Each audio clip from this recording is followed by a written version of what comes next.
നിങ്ങളൊരു ബുക്ക് ലവറാണോ? ആണെങ്കിലും അല്ലെങ്കിലും ഈ പുസ്തകം വായിച്ചിരിക്കണേ.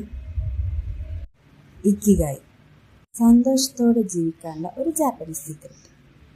ഈ വാക്കിന്റെ അർത്ഥം തന്നെ ലൈഫിന്റെ പർപ്പസിനെ കുറിച്ചാണ്. ഇക്കിഗായ് എല്ലായ്പ്പോഴും സജീവമായിരിക്കാൻ പ്രേരിപ്പിക്കുന്ന സന്തോഷം. മാനസികമായി മാത്രമല്ല ശാരീരികമായും എങ്ങനെ ഹെൽത്തി ആയിരിക്കാം എന്ന് ഇത് നമ്മെ പഠിപ്പിക്കുന്നു. നിരന്തരമായ പിരിമുറുക്കം ആരോഗ്യത്തിന് ഹാനികരമാണെങ്കിലും കുറഞ്ഞ തലത്തിൽ അത് എന്തെങ്കിലും ചെയ്യാൻ പ്രേരിപ്പിക്കുന്ന ഒന്നാണെന്ന് ഇത് നമുക്ക് പറഞ്ഞു തരുന്നു. കാര്യങ്ങൾ നീട്ടിവെക്കുന്ന പ്രവണത ഉള്ളവരാണോ നിങ്ങൾ?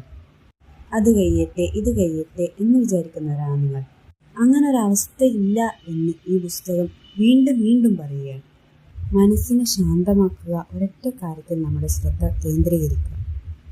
ഓരോ വ്യക്തിയും അവരവരുടെ ഇക്കിഗായ് കണ്ടെത്തുകയും അതിനെ പ്രോത്സാഹിപ്പിക്കുകയും ചെയ്യേണ്ട ആവശ്യകത ശരീരത്തിനും മനസ്സിനുമാണെന്ന് ഇത് നമുക്ക് പറഞ്ഞു തരുന്നു.